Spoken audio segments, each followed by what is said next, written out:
Today at 1, a wave of Russian attacks hit cities across Ukraine.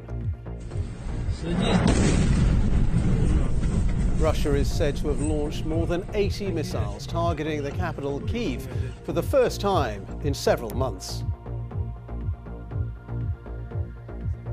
Our correspondent there was reporting live this morning when one of the missiles struck close by. A dozen. So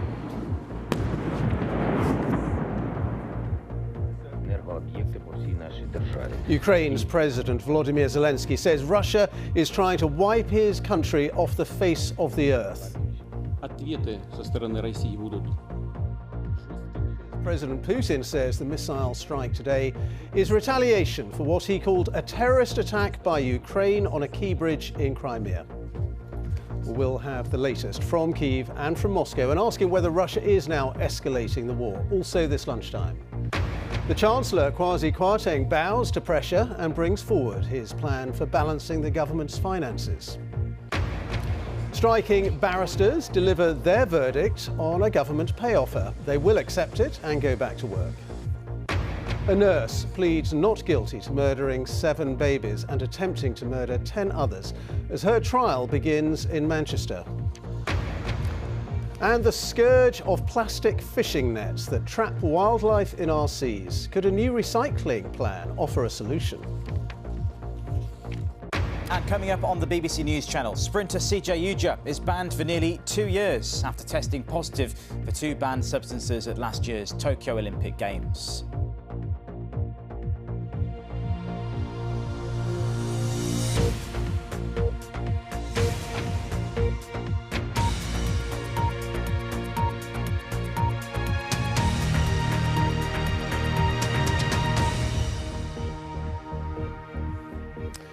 Hello, good afternoon. They are trying to wipe us off the face of the earth. The words of Ukraine's President Zelensky after a wave of Russian missile attacks on his country today. The capital, Kyiv, has been targeted for the first time in months, with explosions in several other cities, including Lviv, Dnipro and Zaporizhia. Ukraine says at least 10 people were killed and 60 injured. It is the most widespread Russian bombardment since the early weeks of the war. Well, President Putin says it is Moscow's response to the attack over the weekend on a strategic Russian road and rail bridge in Crimea. Mr. Putin says that was an act of terrorism by Ukraine, and he has threatened a harsh response to any similar attacks. From Kyiv, our correspondent Paul Adams has sent us this report.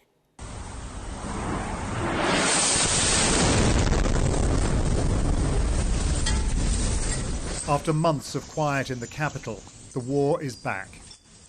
For this girl, a narrow escape. For 3 hours this morning, the missiles kept coming. They landed in the heart of the capital, in the rush hour. Cars set alight, people killed as they went to work. Tourist locations too, the city's famous glass bridge taking a direct hit. This felt like a city being punished in its favourite, most iconic places. And then, when Moscow decided it had done enough, it ended. The cleanup began. There are bodies lying on the street here in this elegant European capital. It's been almost 4 months since the last attack here. In 3 short hours, a growing sense of normality was shattered. This is the first time missiles have landed right here in the centre of Kyiv. And these were not military targets. The children's playground through the trees, part of the University of Kyiv over there. And this is a government department of science and education. Nearby, a huge crater where children come to play. Olena and Valery live around the corner. Their children and grandchildren know this place well. Oh, це страшне. Oh, it's horrible. This is our life. And just now, I don't know, an abyss has opened up in our lives. It's terrible. And it's happening everywhere. In the southern city of Zaporizhia, another hellish night. Vladimir Putin may have escalated today, but in Zaporizhia, this has been going on relentlessly for a week. And far to the west, in Lviv, more missiles, cutting off water and electricity. It's been a long time since so many cities were hit at the same time. Moscow apparently determined to make the biggest possible statement. Down in Kiev's metro, a population rallying in defiance. People lived down here for weeks when the war began. 2 days ago, Ukraine was celebrating the destruction of Russia's bridge to the Crimea. Today, that euphoria is gone. Fear, once again, stalking the capital. Paul Adams, BBC News, Kiev. Well, live now to Kiev and join our correspondent there, Hugo Bashega. Hugo, we saw you earlier taking cover as those missiles came in this morning. How would you assess the scale of this Russian attack today? Yeah, Ben, these are the biggest attacks on the capital since the early days of the war. I was here earlier today when I saw a missile that ended up hitting the famous Glass Bridge, which is a tourist landmark here in the city center. And there has been a sense of normality here in Kyiv for quite some time. The city hadn't been attacked for a long time. It is away from the front line. So restaurants are back, bars are busy again, the streets relatively busy as well. And that has changed. I think lots of people were shocked this morning by the explosions. Several missiles hit the capital earlier today. So I think there is a message that is being sent by Russia by attacking not only the capital, the heart of the country, but also cities like Lviv in the west and many others away from the front lines, that there is no safe place in this country. Now, President Putin is saying that this is response for what he calls terrorist acts by Ukraine. I think he's referring to what happened in Crimea on the weekend. And I think today there was the fear that Russia would go ahead with a strong response. And I think this is what we're seeing today. OK, Hugo, thank you very much. Hugo Bashega there for us in Kyiv. Well, in recent weeks, Moscow has suffered humiliating setbacks on the battlefield in Ukraine, losing swathes of territory to Ukrainian counterattacks. President Putin's been under pressure from hardliners in Moscow to change tactics and to escalate the war against Ukraine. Our security correspondent Frank Gardner has this report. Russia's military has a lot of missiles, and they're using them not just on the battlefield, but to hit cities all over Ukraine. This morning's strikes in Kyiv have brought the war back to the capital after months of calm. Russia's president is promising more to come. If attempts to carry out terrorist attacks on our territory continue, Russia's response will be severe and in scale will correspond to the level of threats to the Russian Federation. No one should have any doubts about this. Today's missile strikes right across the country are a strategic escalation. They're aimed primarily at punishing Ukraine for what President Putin calls a terrorist attack.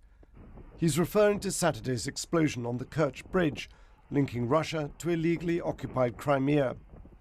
That triggered outrage in Moscow from hardliners who want to see Putin escalate this war.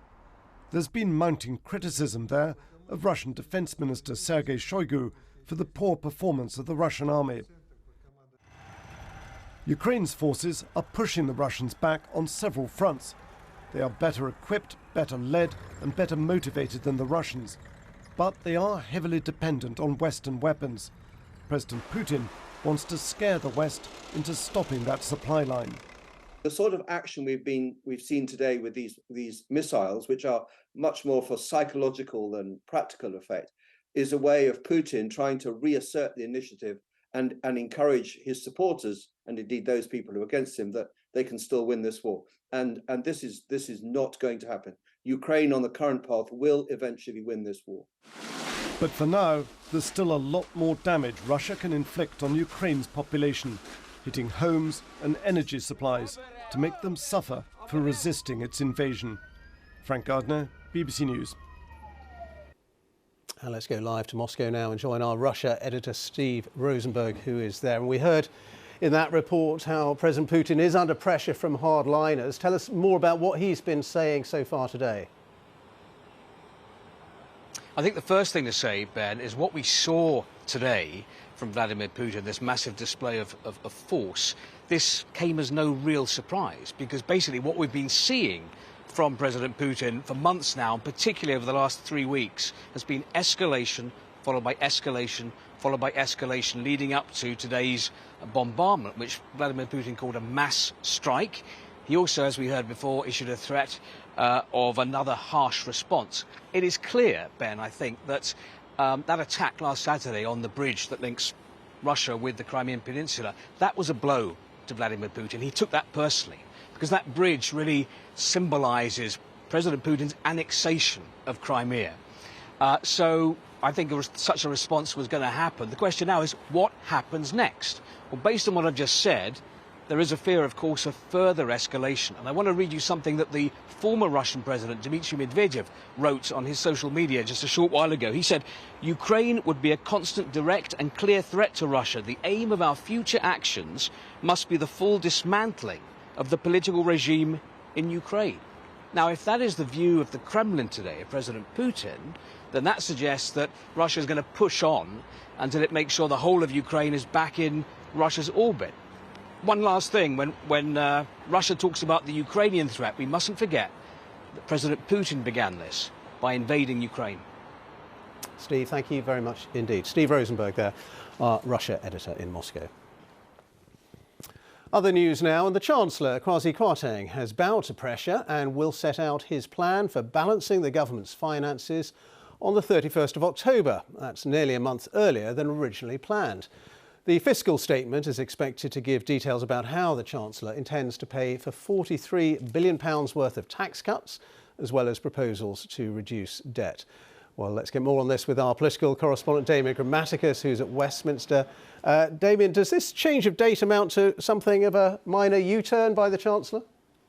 Ben, well, the opposition certainly think it does and are saying this is another U-turn.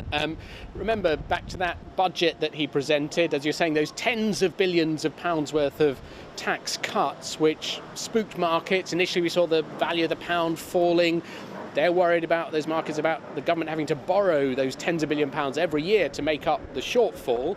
And so the cost that the government's going to have to pay to borrow that money going up in interest rates, home loans then going up as well, the interest rates on those. So the first U-turn we had was a week ago, the Prime Minister saying she wasn't going to go ahead with that top rate of scrapping the top rate, cutting the top rate of income tax, was the most controversial bit of it. Now the Chancellor saying, well, instead of the end of or late November, he's bringing that forward to the end of this month, when he's going to show all his working. He's going to lay out reforms and show how this is all going to add up. What's interesting, I think, is this comes as the Prime Minister is also trying to reassure MPs, saying she's going to meet with them. Their concern is what they see as these sort of historically low poll ratings, worried about her management of things, worried about the security of their jobs. And it will all hinge, I think, ultimately, on the credibility of the numbers the Chancellor will lay out at the end of this month. Damian, thank you very much. Damian Grammaticus reporting. Criminal barristers in England and Wales have voted to call off their long-running strike after accepting a new 15% pay offer from the government. The walkout by the Criminal Bar Association has led to hundreds of court cases being delayed. Our legal correspondent Dominic Casciani reports. Almost 6 months of unprecedented industrial action. Barristers, a pillar of the establishment, ratcheting up pressure on ministers to pay them more, leading to a total walkout last month. The impact has been profound. Trials of alleged murderers, rapists and thieves across England and Wales put back. Justice delayed.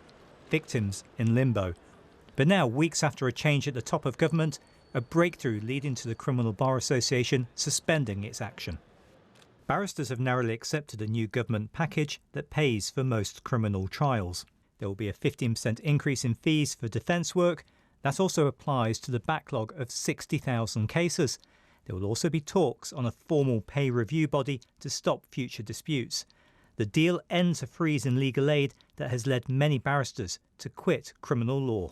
This action has never just been about barristers. It's been about people in the criminal justice system. They're wrongly accused, the victims, the witnesses. It's about delivering justice. This is a first step. The onus now is on government to show what it can do. The Justice Secretary, Brandon Lewis, has said the deal is the restart of a constructive relationship. He met barristers within days of his appointment, unlike his predecessor, who had refused to negotiate. But the challenges he faces are far more complicated than barristers' pay. He's under pressure to slash backlogs that now means some trials take more than 2 years to be heard. Now, although the government attempted to claim that this was a consequence of the barristers' strikes, that's simply not true. The global COVID-19 pandemic exacerbated these court delays. However, court delays have been around for nearly 20 years, so this was just another burden on an already stretched system. This result is a major victory for ministers, but many barristers still have grave reservations about whether or not the government will inject enough cash into the courts to end the backlogs in courts like this one here in North London. If they don't see that investment, they're prepared to go back out on strike. Dominic Casciani, BBC News. ScotRail has warned of widespread disruption as staff stage a 24-hour strike over pay. The industrial action follows the RMT union's rejection of the latest pay offer made to non-driving rail workers. A very limited number of ScotRail services will operate, and passengers have been warned to only travel if they really need to. The SNP leader Nicola Sturgeon will use her speech to her party conference this afternoon to accuse the Conservative government of denying democracy and damaging the nations of the United Kingdom. She'll also tell party members gathered in Aberdeen that Scotland could establish a sustainable new economy based on renewable energy if it becomes independent. Let's go now to our political correspondent David Wallace-Lockhart, who's in Aberdeen for us this lunchtime. David. Ben, relations between the UK Conservative government and the SNP are not in a particularly good place at the moment, and this afternoon Nicola Sturgeon will actually argue that independence could improve those relationships, saying it would be more about equality between the countries rather than, as she perceives it, muscular unionism. Now, there is officially no independence referendum in the offing currently, but we do know later this week there will be that Supreme Court case where Scottish Government lawyers will argue that they believe the powers to legislate for an independence referendum lie with MSPs at Holyrood. UK Government lawyers disagree.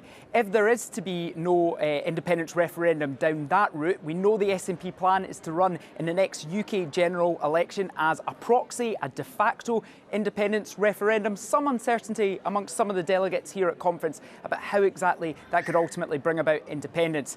Now, historically, the SNP has talked about oil and what that could do for Scotland. The rhetoric has moved on, as it has across much of the world, to talking about renewables. We can expect Nicola Sturgeon to say with the powers of independence, she believes that could lead to a more secure and cheaper energy supply for Scots. David, many thanks. The time is now 17 minutes past 1. Our top story this lunchtime. A wave of Russian attacks this morning hit cities across the Ukraine. Among the targets, the capital Kyiv for the first time in several months. And coming up, King Charles sends his condolences to those who've lost loved ones in the Irish village of Creesler after an explosion left 10 people dead. Coming up on the BBC News Channel, Brighton midfielder Enoch Mwepu says some dreams come to an end after retiring due to a hereditary heart condition.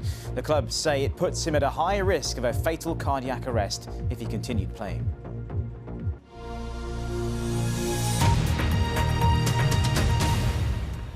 Many councils are planning to create warm spaces this winter to help people keep warm as the cost of energy increases. That's according to research carried out by the BBC. So-called warm hubs are free, and many will be in public buildings which are already being heated, such as libraries and art galleries. Our correspondent Ellie Price has this report. I'm really looking forward to my lunch today. I think everybody enjoys that, don't they? It's Tuesday Club in Stocksfield. I'll open the door. This so-called warm hub isn't new. It's been running for the last 7 years. And it's more than just somewhere warm to be. Oh, thank you. Here, there's a 2-course meal and a good catch-up with friends. When you look at things like fuel bills going up and that sort of thing, is it useful to have somewhere like this to come and spend it is, yes. I've turned my heating off this morning when I came out, but I don't usually, but I have been doing that the last couple of weeks, With the price of the fuel and everything, it's just somewhere nice and warm to come, yeah. But more than just somewhere warm? Yeah, very friendly, and it's really good to come here. There are a number of warm spaces being set up around the country, often in buildings that are already being heated, like libraries, leisure centres and even fire stations. But this building, more than 120 years old, has had a sustainable makeover, with insulation, double glazing and solar panels, often generating more power than it uses. It's something that we've been doing, and maybe other organisations, including local authorities, etc., probably should have been doing this a lot sooner than they are. But things are worse this year than ever. Absolutely. There's going to be more people in fuel poverty, and it's really important that there's places like this, as well as warm spaces, that are set up so that people have somewhere to go. Community Action Northumberland has 30 warm hubs around the county and is planning to open 10 more. It's a model other areas are looking to replicate. My advice would be to open this as long as possible, because if people come out for a short time, especially senior residents, they can get cold very quickly. Safeguarding is going to be an issue. People are going to be aware that there perhaps will be vulnerable people at these warm places. So I think safeguarding training for whoever's going to be managing that particular place. The BBC has spoken to more than 145 councils across the UK, and at least 60 say they either already have or will set up some kind of warm space provision. But the Local Government Association says keeping such spaces in place throughout the winter will be challenging without extra resources. If these sorts of measures are required, then we would want to support people in that way. But clearly, we would hope that energy costs will settle down in the fullness of time, and that they won't be required anymore. That's an S. Coast. This warm hub will have a future, though. Yes. Because it's not simply about stopping residents from being cold. The warmth here comes from the good company, as much as the radiators. Ellie Price, BBC News, Stocksfield. A nurse accused of murdering 7 babies and the attempted murder of 10 others has pleaded not guilty at Manchester Crown Court. Well, our North of England correspondent Judith Moritz is there for us now. Judith, just bring us up to date on what's happened so far. Yes, as you say, Lucy Letby entered not guilty pleas this morning as each of the charges she faces were read out, and she is alleged to have committed 7 murders, to have murdered 7 babies and to have tried to murder another 10 babies at the Countess of Chester Hospital between June 2015 and June 2016. Well, opening the case for the prosecution, Nick Johnson KC said that the Countess of Chester Hospital is a hospital with a maternity unit like any other in the UK, but he said, unlike any other unit, there was a poisoner at work there. He said that the babies who are the victims in this case were not the victims of naturally occurring tragedies, but of the constant malevolent presence of the woman in the dock. Well, Lucy Letby's parents were in court during the opening this morning, as were the parents of many of the babies who feature in this trial. And it's going to last it's a complex case, for around 6 months. It's taken some time to select the jury, and so the judge, Mr. Justice Goss, said to the jurors before the case got going he would understand if they were feeling apprehensive, but they shouldn't be anxious. He said allegations of this nature are bound to provoke an instinctive reaction of horror. He told them they must put their emotions to one side and try the case dispassionately and fairly. Judith, thank you. Judith Moritz reporting. King Charles has sent his condolences to those who lost loved ones in the Irish village of Creasler when an explosion at a petrol station left 10 people dead. A parish priest in the village in County Donegal says it has been hit by a tsunami of grief. Well, the youngest of the victims was a 5-year-old girl who had gone to the shop at the petrol station with her father to buy a birthday cake for her mother. Charlotte Gallagher reports. A teenage girl buying ice cream on her way to a sleepover. A devoted son, a carer for his elderly mum, picking up her prescription. A father and his 5-year-old daughter out buying a birthday cake after school. Shauna was a playful, energetic little girl, and why we remember her is that she always asked for lollipop. She always asked for lollipop, which is a tradition in community pharmacies. Shauna was one of those children who always came in and asked for a lollipop, and sometimes her mum would try and talk her out of it. So looking at her photograph as the names have been released just brings home the tragedy of a life cut short, a beautiful little girl along with her dad. All 10 victims were doing normal, everyday things when they were caught in the explosion. In a village of just 400 people, everyone knows the people who've died. Everyone is affected by an unthinkable tragedy. The explosion has devastated this village and shocked the island of Ireland. The leader of the Catholic Church in Ireland has come to Creeshla to meet a community in grief. Just to see the empty shell that's there. But for me, in a way, it conjures up the emptiness that there must be in so many homes, in schools, in workplaces and in the community, that empty space. But a space which has been filled by love, by care, by prayer, by faith, and also by some hope, because in the midst of this awful disaster, there's been a huge community response. In the local church, 10 red candles for 10 lives lost. People here will need support for the weeks, months and years ahead. Charlotte Gallagher, BBC News. The UK has imposed sanctions on senior security and political figures in Iran amid widespread protests in the country and accusations of human rights violations and the repression of women and girls. The protests began last month after the death in police custody of Mahsa Amini, a young woman who had been detained by the morality police. Hundreds of schoolgirls are said to have joined the demonstrations in recent days. Well, the BBC isn't allowed to report from Iran itself, but our correspondent Anna Foster is on the Iran-Iraq border for us now. Anna.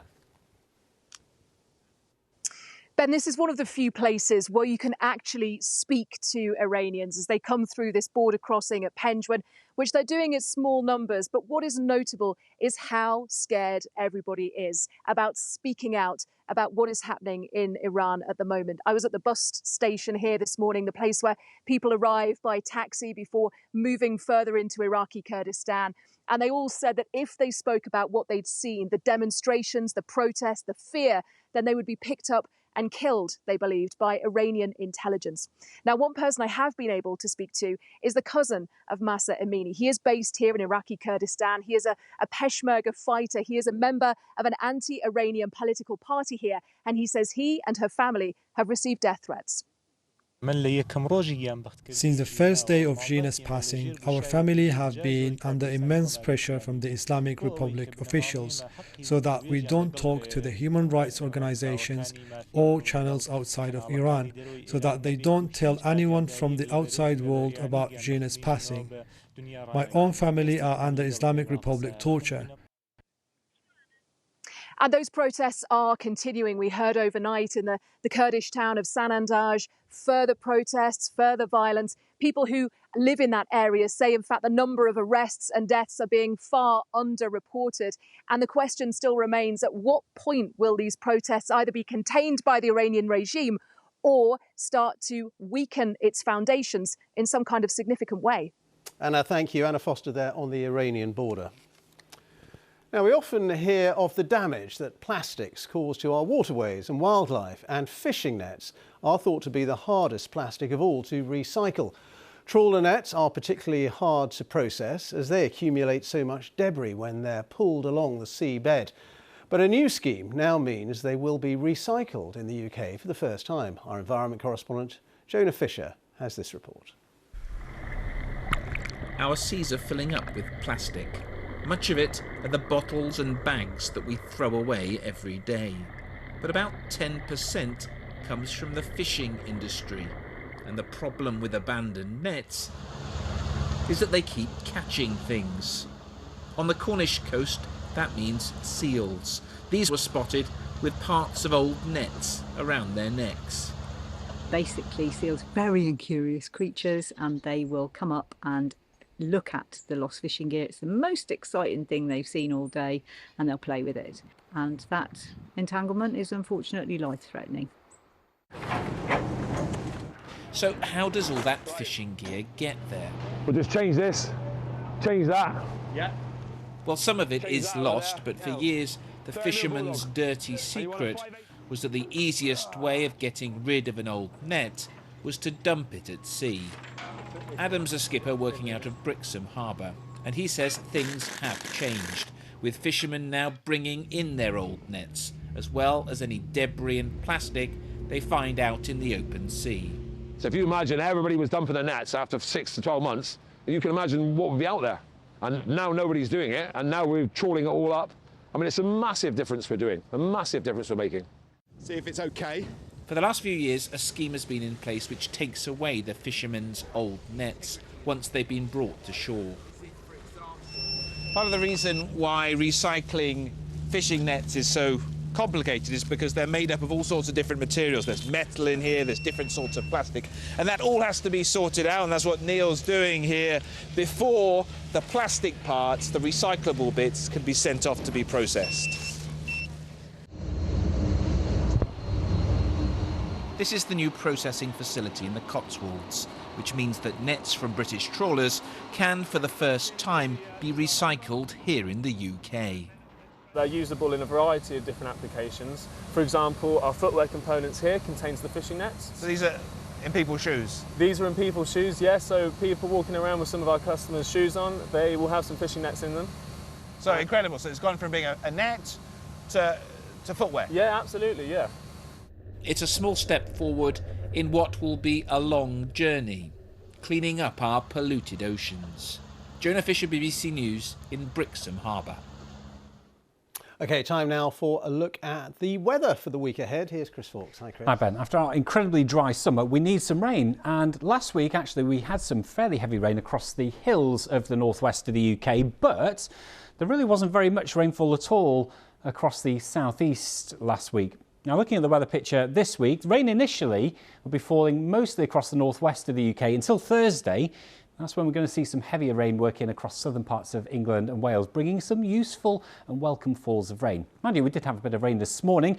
This is actually the weather front that brought it, just clearing out of the way. That dead straight line of cloud you can see working across East Anglia and southeast England as well. Sunshine follows, and so for most of you, it is an afternoon of increasingly bright weather, lots of sunshine around really, and just a few showers across the northwest. So shower-wise, plenty of those across the northwest of Scotland. Gusts of wind about 30 miles an hour inland, 40s for the Hebrides. Quite blustery for Northern Ireland with showers, and 1 or 2 showers for the northwest of both England and Wales. But otherwise, it's a largely dry picture. 18 in Cardiff, well, that's around 3 degrees above the seasonal average. Overnight tonight, a few more showers for the northwest of the UK, but it's across England and Wales where we keep the clearer skies, and locally across parts of the Midlands, Wales, East Anglia, southern England, temperatures could in 1 or 2 spots get down to 0. Well, I've got some plants that wouldn't like it that cold, so gardeners might want to take note of that. Tomorrow, nice enough start to the day, England and Wales with some sunshine.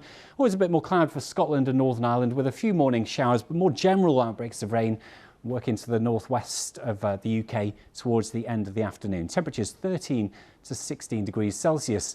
Another weather front moves off the Atlantic for Wednesday. Again, this bringing some fairly decent rain across the northwest, but the front tends to weaken as it heads down towards East Anglia and southeast England. So there could be a bit of rain, but no great amounts really. Temperatures again around 15 to 18 degrees with brighter weather following behind that front to Scotland and Northern Ireland.